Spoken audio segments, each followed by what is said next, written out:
let's back up a little bit, Ruben. Tell us a little bit about yourself. Give us a little bit of your background. Why do you decide to run for Secretary of State? Before we really jump into the nitty gritty, because people are going to ask you stuff related to your campaign, related to Secretary of State, and they're probably going to ask you broader things about your positions on things to kind of understand what kind of a what kind of values you have and stuff like that. So kind of give us the skinny on yourself first. Sure. I appreciate that. I also appreciate the fact that you're having me on so close to the election. We got the primary coming up here on Tuesday. So this is a big deal. And we really need progressive candidates that aren't taking corporate donations to, make a significant difference. And that's what I'm not doing because, I don't want to be beholden to any of those corporate interests. But, as far as my background's concerned, I was born relatively in a difficult situation. My mother was a teenager when she had me. Mom and dad basically split up when I was about one.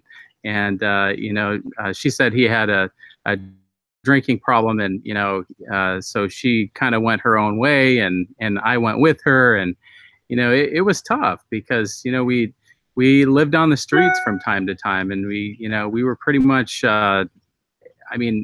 everywhere.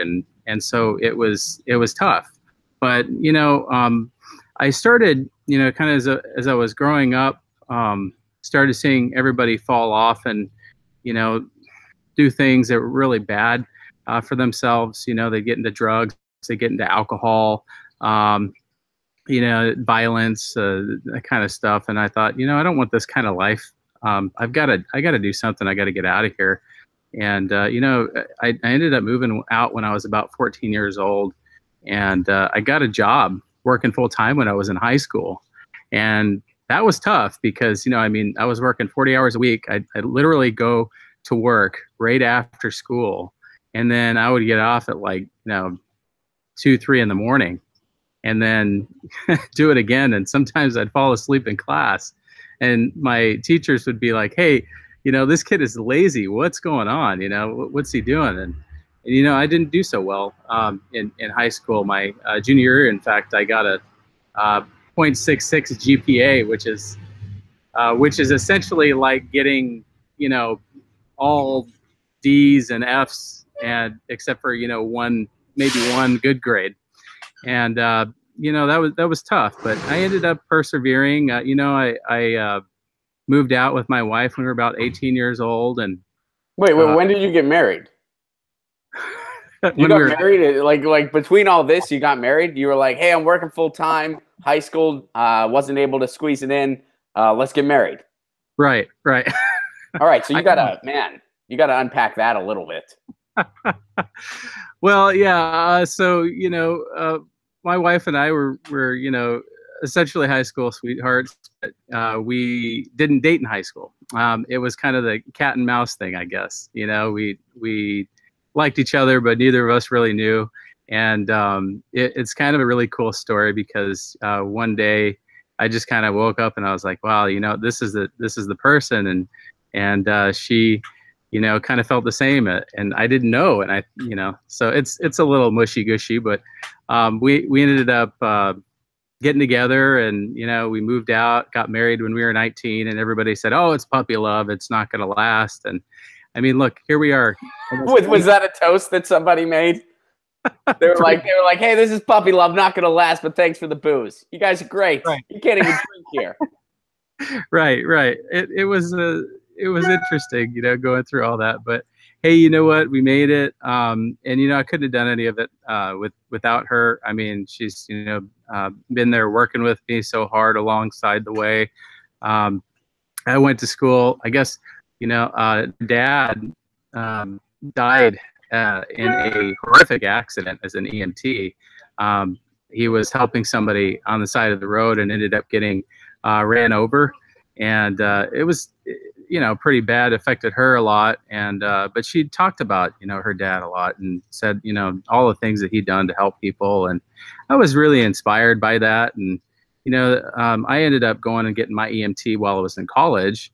And basically getting out there and helping people on the streets. But I fell in love with the job, and I I ended up getting my paramedic because of it. And I just continued through college while I was working as an EMT and paramedic. And, I worked like while all the other guys were basically sleeping at the station in the middle of the night, I was working hard, hitting the books. And I got my bachelor's degree. I got my, master's, and, I ended up getting promoted. And What's your master's in? Military history, undergrads in history too. Yeah. Military history. Yeah. Okay, I never knew that was a master's degree one could obtain. So I learned something new today.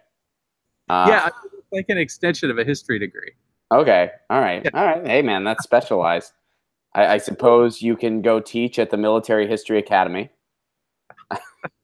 Well, I didn't take it because, I like war. I took it because I wanted to avoid it and understand it better, and and understand where we're at in society, and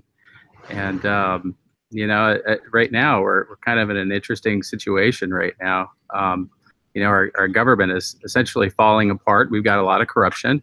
It's very similar to the Roman Empire towards the end of days. Yeah. And I think, we can do better. We can turn it around right now. We've got an opportunity to do that. But the dirty money in politics, the family dynasties that are trying to be set up, at least on the, as far as people passing things down to their kids without. I mean, look at this estate tax that was just absolved, and I think we could do a lot better to turn that around for everyone. So why Secretary of State then? We're kind of naturally pivoting in this direction. Why Right. Secretary of State? I mean, at the state level, it's very much an admin job that does not sound super sexy on the surface, but you're involved with a lot of really important things in that position, huh? Why don't you kind of unpack that for folks, like why you chose this specific position? It's funny because I didn't. I was actually running for state senate in North San Diego County. And, I was fighting for single payer healthcare right now, getting the dirty money out of politics, which is really important. And, just making a general difference in my community. But, I was also concerned about some of the things that I saw happening in the 2016 election, both in the primary and in the general. And so when I started investigating that, throughout the country, I was really kind of perplexed as to what was going on with our democracy, and it has been going on for a really long time. We've had these machines that are vulnerable to hacking, but like I say, even more concerning is that they're being ran by these big companies, and they're not doing a very good job. I mean, they make hundreds of millions of dollars every year, and they deliver us vulnerable systems, and nobody wants to do anything about it. And I, reached out to lawmakers. I talked to them when I was out there campaigning, for Senate, and they all were like, yeah, Ruben, that's, a great idea. And you're right. You're absolutely correct. But, that's not going to get any of us elected. And, besides which it's not really something that's in the electorate's mind right now. They want to talk about healthcare. They want to talk about all this stuff. And I just thought, what, this is the foundation of democracy. We have to concentrate on this. And I even reached out to Padilla personally, and never received a call back from him. And so I was like, what, that's it. I've got to run. I got to, do something because nobody else is doing anything. And I did. I switched over, and I decided that, this is something that we have to take care of. And I was surprised that nobody was running against, Padilla, because of the things that happened in the 2016 election. I mean, just all the problems. I was kind of confused. So, I got out there, and now I'm just, pushing, making it so that, we can have 100% paper ballots. I think we need audits at the precincts on election day with those paper ballots, and we need publicly owned open source election systems.